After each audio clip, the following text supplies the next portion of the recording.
Hey, let's talk about the megaloblastic anemia, vitamin B12 deficiency. Okay, vitamin B12 deficiency.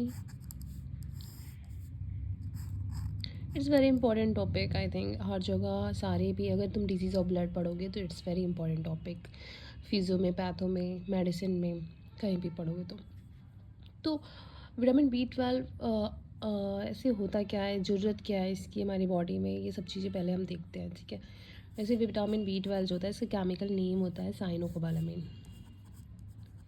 साइनोकोबालामीन, ठीक है, ये family कोबालामीन से belong करता है। इसका बॉडी में दो एक्टिव फॉर्म होता है, दो एक्टिव फॉर्म का नाम है मिथाइल कोबालामीन और दूसरी का नाम है एडिनोसिल कोबालामीन।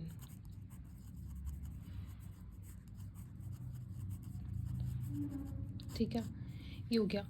अब ये जो एक्टिव फॉर्म है, ये सारी चीज़ें जो विटामिन B12 हम पढ़ रहे हैं कि पढ़ क्यों रहे हैं, हमारी बॉडी में इसका फंक्शन क्या है, तो हम पढ़ते हैं फंक्शन, रोल क्या है इसका हमारी बॉडी में। तो सबसे पहले जो होता है कि ये नॉर्मल हीमोपोइसिस जो होता है उसमें हेल्प करता है, जो ब्लड बनता है उसमें हेल्प करता है। ठीक है, पहला। दूसरा है ये क्या करता है, maintenance of normal integrity of the nervous system, normal integrity of nervous system.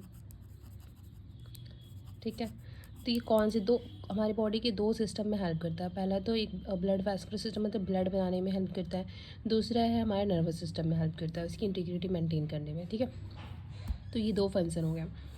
और ये जो दो एक्टिव होते हैं, इसका दो एक्टिव पार्ट ये एज अ को एंजाइम हेल्प करते हैं, को एंजाइम। ठीक है, अब हम पढ़ते हैं सोर्स,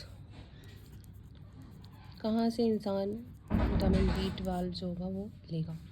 इसका सोर्स जो होता है वो एनिमल प्रोटीन में मेनली पाया जाता है, एनिमल प्रोटीन में। ठीक है, ये वेजिटेबल्स में नहीं मिलता है, एनिमल प्रोटीन में मिलता है और डेयरी प्रोडक्ट्स में मिलता है, डेयरी प्रोडक्ट्स में। इसलिए इसकी डेफिशिएंसी जो होती है मेनली वेजिटेरियंस में ज़्यादा देखने को मिलती है। ठीक है, अब देखते हैं कि जो विटामिन B12 है इसका स्टोरेज जो होता है वो लिवर में होता है, लिवर में इसका स्टोरेज हो जाता है। अगर किसी इंसान ने विटामिन B12 लिया उसका स्टोरेज जो होता है लिवर में हो जाता है, अब वो यहाँ फिर वो विटामिन B12 लेना बंद कर दिया तो इसके 3 साल बाद उसकी डेफिशिएंसी सिंड्रोम्स देखने को मिलेंगे, क्योंकि 3 साल तक वो जो स्टोरेज फॉर्म है वो अपना काम चलाता रहेगा, 3 साल के बाद वो ख़त्म हो जाएगा, देन सिम्टम्स आने स्टार्ट होंगे इसकी डेफिशिएंसी के। ओके, फिर अब देखते हैं कि ये हमारी बॉडी में जैसे कि किसी इंसान ने खाया vitamin B12 like animal protein लिया तो उसका वो पढ़ते हैं कि कैसे ये डाइजेस्ट होता है, कैसे एब्जॉर्ब होता है, कैसे फंक्शन करता है। ओके, तो सबसे पहले हम पढ़ेंगे अ पर्सन ईटेड एनिमल प्रोटीन, फिर क्या हुआ, वो उसके स्टमक में आया, गैस्ट्रिक एसिड जो होगा उस प्रोटीन को उस विटामिन B12 से अलग करेगा। ठीक है, दोनों अलग हो जाएंगे, फिर ये विटामिन B12 जो होगा वो फ्री हो जाएगा, फ्री हो जाएगा।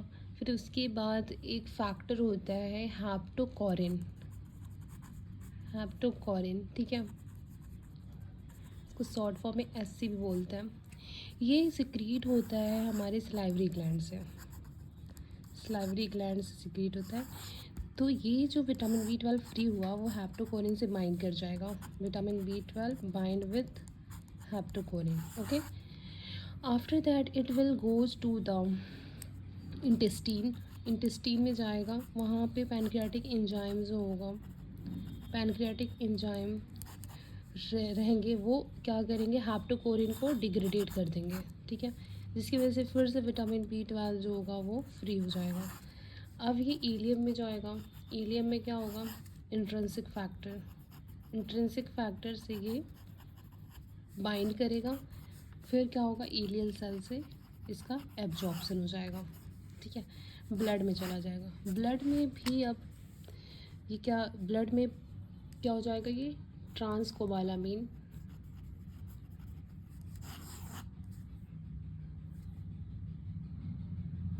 से बाइंड करेगा। विटामिन B12 जो होगा वो ट्रांसकोबालामीन से बाइंड करेगा। फिर इस बाइंडिंग फॉर्म को हम बोलते हैं होलो ट्रांसकोबालामीन, होलो ट्रांसकोबालामीन। ओके, तो फिर क्या होगा, अभी होलो ट्रांसकोबालामीन जो होगा ब्लड में जाएगा, ब्लड से ये क्या करेगा, सारे टिश्यू को ये विटामिन B12 पहुंचाएगा। ओके, ट्रांसपोर्ट करेगा। तो इतना सब हमने पढ़ लिया कैसे ये किसी इंसान ने खाया, फिर कैसे वो हेप्टोकोरिन से बाइंड हुआ, देन अगेन रिलीज़ हुआ, फ्री हो गया, फिर इंट्रिंसिक फैक्टर से बाइंड हुआ, देन वो एब्जॉर्ब हो गया, ब्लड में ट्रांसकोबालामीन से बाइंड किया, फिर उसको हम बोलते हैं होलो ट्रांसकोबालामीन, फिर वो सारे टिश्यूज़ तक पहुंच गया। ठीक है, अब हम देखते हैं कि कॉजेज़ क्या होते हैं इसकी डेफिशिएंसी के, कॉजेज़ क्या क्या हो सकते हैं। सबसे पहले कॉज तो ये हो सकता है कि डाइटरी डेफिशिएंसी हो। ठीक है, डाइटरी डेफिशिएंसी में इंसान खा ही नहीं रहा है। ठीक है, दूसरा हो सकता है इनएडिक्वेट इनटेक, लाइक अल्कोहल, अगर अल्कोहल बहुत ज़्यादा ले रहा है इंसान, ठीक है, तो उस केस में भी हो सकता है। और या फिर यही dietary deficiency pure vegetarians diet animal meet नहीं ले रहे हैं और डेयरी में प्रोडक्ट्स भी नहीं ले रहे हैं, तो उसकी वजह से हो सकता है डेफिशिएंसी।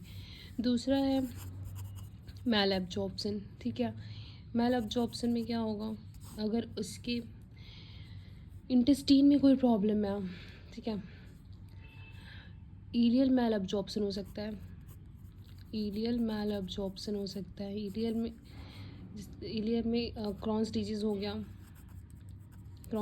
हो गया, तो इलियल सेल्स जो होंगी वो एब्जॉर्ब नहीं कर पाएंगे विटामिन B12 को। ठीक है, या फिर इलियल रिसेक्शन हो गया, इलियल रिसेक्शन किसी भी ट्यूमर या फिर किसी भी डिजीज़ की वजह से इलियल पार्ट को कट कर दिया गया। ठीक है, उस केस में भी उसका एब्जॉर्प्शन नहीं हो पाएगा। दूसरा है हमारा prolong use of H2 blocker and PPI, proton pump inhibitor, they will decrease the acidic medium. Acidic medium क्या करेंगे, वो एसिडिक मीडियम को नेगलीफाई कर देंगे, तो वो अल्कलाइन हो जाएगा, जिसकी वजह से alkaline medium of the gastric will decrease the absorption of the vitamin B12। क्योंकि एसिडिक मीडियम ही जो था, जो प्रोटीन को विटामिन B12 से अलग कर रहा था, वो फ्री हो रहा था, देन अगेन वो अपना प्रोसेस कंटिन्यू कर रहा था। लेकिन एसिडिक मीडियम अगर नहीं रहेगा तो फिर वो चीज़ हो नहीं पाएगा, जिसकी वजह से विटामिन B12 जो होगा एब्जॉर्ब नहीं हो पाएगा। थर्ड है lack of intrinsic factor, intrinsic factor नहीं है, इसको बोलते हैं पर्नीशियस एनीमिया। ठीक है, ये कैसे हो सकता है, अगर गैस्ट्रिक्टोमी कर दिया, क्योंकि स्टमक सेल्स जो होते हैं, चीफ सेल, वहीं से रिलीज होता है इंट्रिंसिक फैक्टर। तो किसी भी मैलिग्नेंसी की वजह से या फिर पेप्टिक अल्सर की वजह से अगर गैस्ट्रिक्टोमी कर दिया, पूरा टोटल गैस्ट्रिक्टोमी कर दिया, उस केस में हो सकता है। ओके, तीसरा है बैक्टीरियल ओवरग्रोथ के केस में भी हो सकता है, या फिर टेप वॉर्म इन्फेस्टेशन की वजह से भी हो सकता है। ओके, तो ये सारे कॉजेज़ हैं जिसमें डेफिशिएंसी हो सकती है। और एक और कॉज है, लाइक हमने पढ़ा था कि ब्लड में वो जब आता है तो वो ट्रांसकोबालामीन से बाइंड करता है विटामिन B12, तब वो सारे टिश्यू तक पहुंचता है। लेकिन अगर ट्रांसकोबालामीन ही नहीं रहेगा तो ये ब्लड में आके बाइंड नहीं कर पाएगा, किसी से बाइंड नहीं कर पाएगा, वो टिश्यू तक नहीं पहुंच पाएगा, तभी तो डेफिशिएंसी होगी। भले वो खा रहा है इंसान, लेकिन फिर भी टिश्यू तक नहीं पहुंच पा रहा है, तो डेफिशिएंसी तो होगी। तो ट्रांसकोबालामीन की डेफिशिएंसी भी अगर है तब भी ये चीज़ हो जाएगा। ओके, अब हम देखेंगे मैनिफेस्टेशंस क्या होंगे। डेफिशिएंसी ऑफ विटामिन B12 तो हो गया, ठीक है। अब इसके मैनिफेस्टेशंस क्या होंगे, they are 3 type of manifestation इसके। एक तो हीमोपोएटिक में होगा प्रॉब्लम। दूसरा है न्यूरोलॉजिकल मैनिफेस्टेशन। तीसरा है मिसलेनियस। ठीक है, अब हीमोपोएटिक में क्या होगा, वैसे भी तो ये हीमोपोइसिस करवाने में हेल्प करता है, तो पूरे ब्लड में भी डेफिशिएंसी हो जाएगी, सारे सेल्स कम हो जाएंगे, तो इसको हम बोलते हैं पैनसाइटोपिनिया। ठीक है, decrease in overall blood cells, pancytopenia, जिसकी वजह से हमारा इस स्प्लीनोमेगाली देखने को मिलेगा, स्प्लीनोमेगाली। ओके, अब तीसरा है आरबीसी कम हुआ तो क्या होगा, उसको एनीमिया हो जाएगा, इंसान को एनीमिया होगा तो पैलर देखने को मिलेगा, पैलर साइन।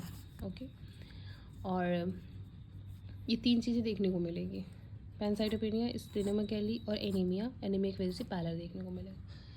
अब न्यूरोलॉजी में तो ब्रेन होगा, स्पाइनल कॉर्ड होगा और पेरिफेरल नर्व्स।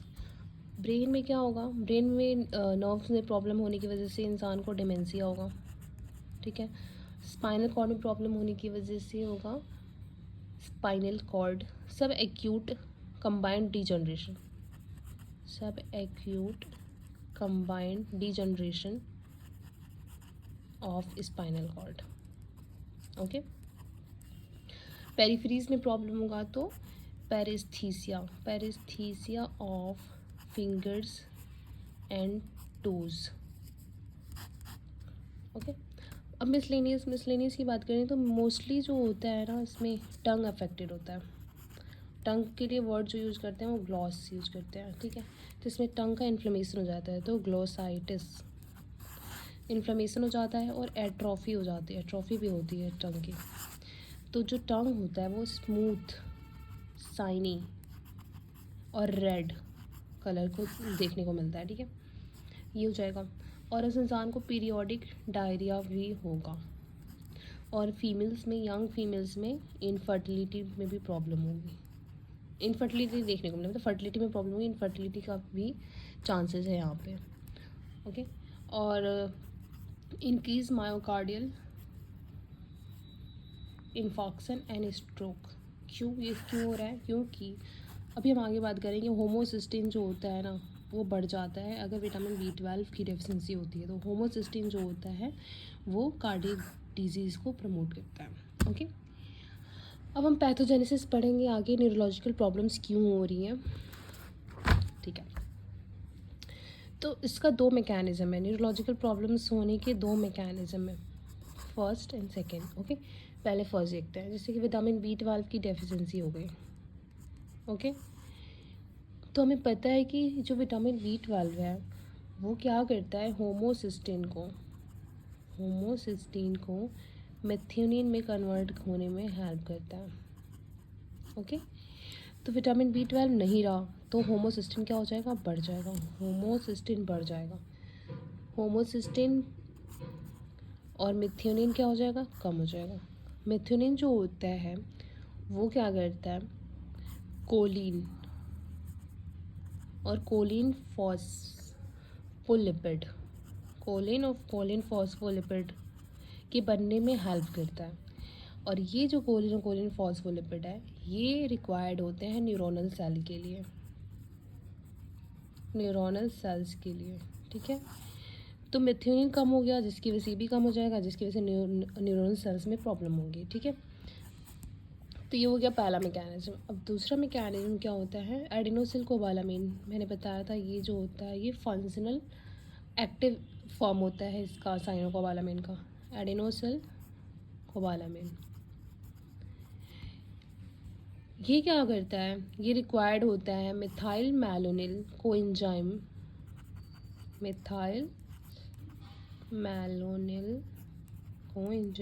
ए का कन्वर्जन होने में, किसमें कन्वर्ज होगा, ये सक्सिनिल कोएंजाइम ए। ठीक है, इसके कन्वर्जन में एडेनोसिल कोबालामिन हेल्प करता है। अगर ये नहीं है तो फिर क्या होगा, मिथाइल मैलोनिन बढ़ जाएगा, और जब ये बढ़ जाएगा तो इसकी वजह से ये जो होता है ये नॉन फिजियोलॉजिकल फैटी एसिड होता है, जो कि नर्व सेल्स में चला जाएगा, नर्व सेल्स में कोऑपरेट हो जाएगा, अंदर चला जाएगा, जो कि नर्व्स को डैमेज कर देगा। ओके, तो ये 2 मैकेनिज्म हो गए जिसकी वजह से न्यूरोलॉजिकल प्रॉब्लम्स होती हैं। ओके, अब हम पढ़ेंगे कोई इंसान अगर तुम्हारे पास आए जिसमें विटामिन B12 की डेफिशिएंसी है, तो how will you diagnose that person? Okay, तो सबसे पहले हम देखेंगे उसमें मैक्रोसिटिक एनीमिया देखने को मिलेगा। मैक्रोसिटिक एनीमिया, उसकी RBC जो होंगी वो बड़ी होंगी, मेगैलोब्लास्टिक। दूसरा, न्यूट्रोफिल में बहुत कॉमन देखने को मिलता है हाइपर सेगमेंटेड न्यूट्रोफिल। किस में देखने को? पेरिफेरल स्मीयर में देखने को मिलेगा हाइपर सेगमेंटेड न्यूट्रोफिल। ये जो होता है मार्कर, ये बहुत इंपॉर्टेंट है, इससे पता चल जाता है बिल्कुल कि विटामिन B12 की डेफिशिएंसी है। तीसरा, पैनसाइटोपिनिया। पैनसाइटोपिनिया, ओके, एक टेस्ट होता है सीलिंग टेस्ट। मैं बताऊंगी ये टेस्ट क्या होता है। सीलिंग टेस्ट होता है, ये विटामिन B12 की डेफिशिएंसी की को डायग्नोस करने के लिए करते हैं। और किसी भी चीज़ की डेफिशिएंसी होती है तो ऑब्वियसली उसका सीरम लेवल कम हो जाता है, तो low level of serum vitamin B12, okay, कितना कम हो जाएगा? लेस देन 200 माइक्रोलीटर पिकोग्राम पर माइक्रोलीटर, ठीक है, ये हो गया।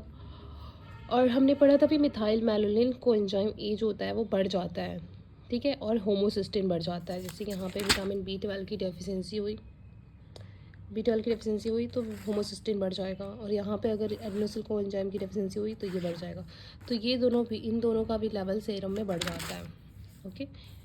तो serum level of homocysteine and methyl malonic acid ये भी बढ़ जाता है, ओके। और ठीक है, इतना हो गया। अब इसका मैनेजमेंट कैसे करेंगे? कोई इंसान आया है तो मैनेजमेंट कैसे करेंगे? सबसे पहले तो जो कॉज है जिसकी वजह से ये डेफिशिएंसी हो रही है उसका ट्रीटमेंट करेंगे। मान लो कोई गैस्ट्रिक प्रॉब्लम है, ठीक है, या फिर कोई ड्रग ले रहा है जिसकी वजह से हो रहा है, या फिर इनएडिक्वेट इनटेक है, बैक्टीरियल इनग्रोथ है तो एंटीबायोटिक देंगे। इनएडिक्वेट इनटेक है तो उसको बोलेंगे कि एनिमल प्रोटीन खाने के लिए। अगर वो एनिमल प्रोटीन नहीं खा रहा है तो डेयरी प्रोडक्ट के लिए भी बोल सकते हैं, ठीक है। तो पहले तो अंडरलाइंग कॉज करेंगे, अंडरलाइंग कॉज को ट्रीट करेंगे। देन सेकंड, विटामिन B12 की थेरेपी देंगे, विटामिन B12 थेरेपी देंगे। और अगर उसमें आयरन की भी कमी है तो vitamin B12 iron combined therapy भी दे सकते हैं, ओके। Okay, bye bye.